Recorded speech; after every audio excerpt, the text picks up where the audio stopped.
Hello there, dear friends, and welcome once again to the Relaxed Fantasy Review.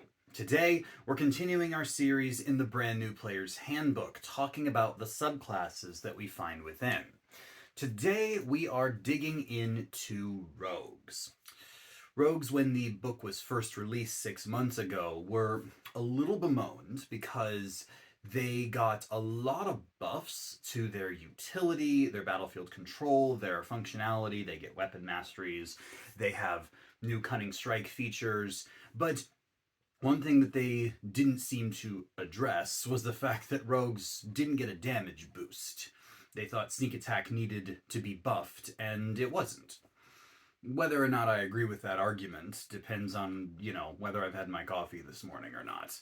I think that giving rogues a damage boost wouldn't be a bad thing, but I also think that rogues aren't meant to be damage dealers like fighters and paladins and barbarians. They're supposed to be more utility focused, and the buffs they got were very appropriate, I think, for their class.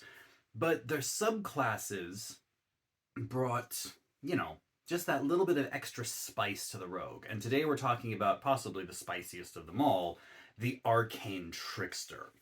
Ever a fan favorite, the Arcane Trickster shows off their roguish abilities through their mastery of magic.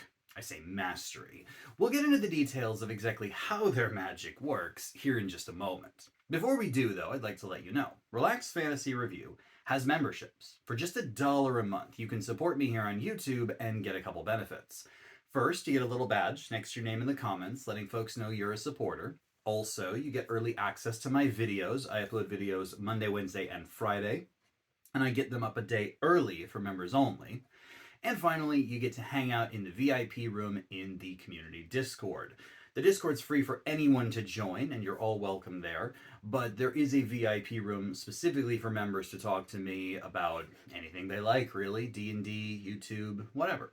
If any of that interests you, you can click the join button. It's just down there next to the subscribe button. I'd love to see you hanging out in the Discord. And if it doesn't interest you, I'd still love to see you hang out in the Discord. Share some D&D memes, maybe like and subscribe to the video. All of this are wonderful ways to support me. So thank you for watching my content here on YouTube. So, as ever, our subclass comes in at level 3, and the Arcane Trickster gets a couple things straight away. First of all, and most importantly, they get spellcasting. They share a very unique spot with the fighter Eldritch Knight as a 1/3 caster.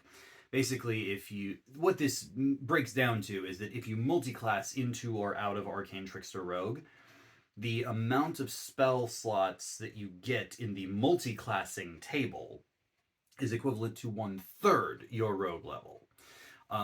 As opposed to the half casters like paladins and rangers, it's 1/2 their level, and then the full casters, it's just their full level. That's what it really means, but what it essentially breaks down to is that you have less spells and lower spell slots than half casters by a little bit. At level 3, you start off with, a couple cantrips and a couple first level spells, 2 spell slots to use them, per long rest. So you're not getting like wizard level magic here. But you do get to pick from the wizard spell list, and unlike the old Arcane Trickster, there is no limitation on your spell school. No more, illusion only sort of things. You can take any wizard spell you like. So if you want Mage Armor and Magic Missile, you can grab them. The idea that you are preparing these spells, you start off with 3 and you slowly scale up as the game goes on. You get your second level spells at level 7. So, that's when you're getting Invisibility and Misty Step around the same time that most casters are getting Dimension Door and Polymorph. So there's definitely a power difference. That being said, you're still a rogue with the sneak attack, the expertise, the cunning strikes, the uncanny dodges, the evasions, all that stuff is still there. And adding in the potential power boost of spellcasting is great for a rogue.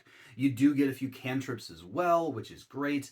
One of them has to be Mage Hand, which we'll get into in a second because there's more details about that. And you can change your spells when you level up. It's spellcasting, just to a limited degree. I think that compared to the regular spellcasting of, people like wizards or sorcerers, I'd say this is like 8 out of 10. It certainly adds a lot to the rogue, but, it's limited enough. You're only going to get a couple spells a day, and that's fine. A couple spells a day is going to feel like an empowerment every single day. So, yeah, I say 8 out of 10 for that. One thing I didn't mention is that you're an intelligence-based caster, which was a bit of a downside for the fighter, because fighters like to invest in like their strength, their dex, their con, whereas rogues don't worry about their strength that much, and even their constitution can kind of be a third stat, and prioritizing like dex and intelligence is a great way to build an arcane trickster. So you can definitely push a little harder into your magic than, a typical fighter normally would. Anyway, the other thing, like I said, you get at level 3 is a special empowerment to Mage Hand. It's called Mage Hand Legerdemain. This, I think it's pronounced Legerdemain. I've heard people pronounce it a couple different ways. Anyway, when you cast Mage Hand, you can do so as a bonus action. Cool. You can also make it invisible. Awesome. You can control it as a bonus action. That's really good. And you can even make dexterity sleight of hand checks with it. So, it's assumed anything you can do with sleight of hand, like picking a lock, picking someone's pocket, doing some sort of little finesse thing, you can do that with your mage hand the same way you would with your own hand. So if you take expertise in sleight of hand, you can do a lot with your mage hand from 30 feet away. And yeah, this is a really, really good power up for one of the already best cantrips in the game. Mage Hand is top tier, and this just really pushes it up there into the S tier right there. And I think that Mage Hand Legerdemain is 10 out of 10. We're going to move on to level 9 now, because that's how far rogues go before they get another feature. But don't forget, you're getting kind of a pseudo feature at level 7 when you get second level spells. A rogue with invisibility is so good. And yeah, so let's not forget that. But the ability you get at level 9 is called Magical Ambush. If you have the invisible condition, when you cast a spell on a creature, it has disadvantage on any saving throw against the spell on the same turn. So if you're using, let's say you've got Hold Person on your spell list, which is very reasonable. It's a second level spell. And you really want to paralyze someone, you don't have to use invisibility the spell to get the invisible condition. The way that stealth has been written in the new player's handbook, you can get the invisible condition simply by doing a successful hide check. And since rogues can do that with their bonus action, this is effectively assuming that you pass your stealth check, which you're probably going to, and you've got a place to hide, like a cover or something like that. Yeah, you can get invisible condition on yourself, and then cast, your second level spell. It could be a first level spell. You could Burning Hand someone from close quarters, as long as you can hide nearby. But I usually think of Hold Person because it's just such a good lockdown effect. You can do this and they just have disadvantage automatically on the save. This is very similar to the Sorcerer's heightened spell meta magic, but the prerequisites aren't a consumable resource like sorcery points. It's just, you just have to be hidden, invisible. If you are already invisible, like you have the spell condition, then even better. But yeah, this is really, really strong. The fact that you can kind of let your intelligence sit down in the mid-tier while you pump your dexterity. Magical Ambush means you don't pay for that, because that disadvantage just goes a long way on debuffing enemy saves. I give this 10 out of 10 again. At level 13, you gain the ability to distract targets with your Mage Hand when you use the trip option of your Cunning Strike. So this is when you use a sneak attack, you can sacrifice a d6 of damage and force the target to make a save or be knocked prone. Really handy for triggering advantage on later turns or just slowing them down. But when you do this, you can also use that option on a different creature that's next to your Mage Hand. So if your Mage Hand is off somewhere in the battlefield, you're controlling it with a bonus action, and you get your sneak attack, and you decide to do trip. Now you've tripped someone, and then the Mage Hand can trip someone too. In the same turn, no action economy, no limitation. That's really good. I mean, it's great to knock enemies prone for yourself anyway, because you want advantage to trigger your sneak attacks. But tripping an enemy for an ally as well, that's really, really strong. That grants them advantage. If the enemy doesn't get up, it gives them disadvantage on their attacks. It's a really, really nice effect, and now you can just twin it. So this resembles another Sorcerer Meta Magic twin spell, except you're using it on your Cunning Strike. And again, you just have to have your Mage Hand out. There's no other prerequisite. I think this is incredibly strong again, and I give it 10 out of 10 again. The last feature you get at level 17 is a bit of a weird one. It's called Spell Thief. If a creature targets you with a spell effect, so they target you with a spell, you can use your reaction to force them to make an intelligence saving throw. So you're targeting a good save. Even in the end game, there's a lot of creatures out there that utilize charisma or wisdom for their spell casting. So if they're not an intelligence-based caster, there's a decent chance they're going to fail it. When they do, you can steal the spell. The way you steal spells is a little complicated. First of all, the spell has to be a leveled spell, so no stealing cantrips. Secondly, it has to be of a level you can cast. So you can't do it with anything 4th level or above. I mean, you can get 4th level when you're a character level 19, but yeah. The point is that basically it's 3rd level or down. So if someone targets you with a fireball, you can use your reaction, force their save, and steal the fireball. This means that the spell isn't cast, and that you learn the spell. It doesn't have to be a wizard spell. It can be any class's spell. And then the character who cast it originally, the enemy who cast it on you, can't use that spell for another 8 hours, and you can. Now, is this good? I'd say it really depends. Obviously, if you're not fighting casters, and remember, a lot of monsters use effects that resemble spellcasting but aren't.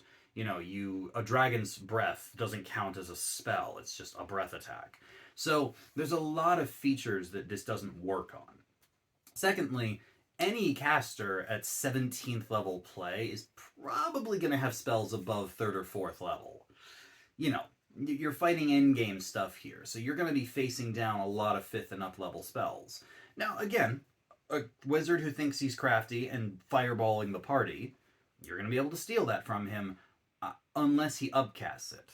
Actually, the thing doesn't specify whether it is the original level of the spell or the cast level of the spell, because a fireball is a 3rd level spell, so a rogue could absolutely steal that. But what if I cast it at the 5th level? Can you steal it then? It's not super clear in the text. It just says the level of the spell, not the spell slot. So you'd have to talk with your DM about that. And, you know, another thing is that the best case scenario for this, let's say we're working best case scenario. Enemy wizard tries to fireball you all. Actually, it couldn't be a wizard because best case scenario. Enemy sorcerer tries to fireball you and the party. You stop him, you steal his fireball, great. Now he can't cast fireball on the party. And you, as the rogue, could cast it if you didn't have it already. Okay, so you've gained fireball for 8 hours and you've stolen it from the sorcerer, who's probably just going to turn around and synaptic static all of you. Or, you know, maybe he'll banish you as the rogue for daring to do this to him. Although you could steal banishment at higher levels. I think this is a very, very complex ability that needs DM intervention. The DM has to specify. So if you're an Arcane Trickster and you get this ability, ask your DM, how good is this? At my table, it would have to be the level the spell's cast at. So a sorcerer could get around this just by upcasting their spells. Now that doesn't mean they know they have to do that, so their first fireball, they might lose it. But yeah, I would say that I personally would rank this a 7 out of 10. It's not that strong unless you're in very specific circumstances, and even then it works like one time. And then, you know, you've saved your party from the 3rd level spell, you might as well have cast Counterspell with your reaction. Like, you would have basically accomplished the same thing, because, you know, you're not gonna... The lasting effect is that they're just gonna change tactics and use a different spell. So I think if your DM says that upcast spells can count as long as their original level is 3rd or lower, that's better. I might give that like a 9. But as it sits, I'm going to give it a 7. It doesn't impress me, it's complicated, and it makes my head hurt. In any case, all of this stuff to say that you are still a fantastic character. The capstone's a little lackluster, but we've got Invisible Mage Hand, disadvantage on saving throws against our spells, double trip, with your Mage Hand, and you've got magic. Like, let's not sell this short. Some of the most influential spells in the whole game are 2nd and 3rd level spells. If you just say, I want a rogue that can use mage armor, that can use, burning hands, that can use misty step, invisibility, fireball, and counterspell. And you're just like, that's what I want. I want that from my rogue. That's a lot. That is a good amount of stuff that you can buff yourself with. And, other 3rd level spells that you could benefit from in late game. You've got haste, you've got fly, you've got hypnotic pattern, all great stuff. And yeah, I think that even 2nd level spells, you've got hold person, like I mentioned earlier, which lets you crit easy as long as you're targeting humanoids. You get it at level 7, so, that could work. I think the Arcane Trickster is 9 out of 10. That's what I believe. I think their capstone's a little lackluster, and their spell progression obviously doesn't rival other casters. They're getting 3rd level spells when other casters are getting 7th level spells. But I don't think that means that they're bad. I think it means that, you have to understand spellcasting very well to make an Arcane Trickster work. You've got to know which spells of 1st, 2nd, and 3rd level are the real gangbusters. You have to study the wizard spell list, basically. Do your research. And, enjoy cantrips. Cantrips are great damage boosts to rogues. And, I'd say 9 out of 10 for the whole subclass. Arcane Trickster Rogue is good, not broken strong by any stretch of the imagination, but if you invest in your intelligence and you get the good picks from the wizard list, you're going to be a very, very utility and damage focused rogue, and you're going to do good things. So I say 9 out of 10. This has been the Relaxed Fantasy Review. If you enjoyed the video, please like and subscribe down below. Have a look for the join button down there, and keep your eyes peeled for more subclass reviews coming down the line soon. Have a good one, my friends.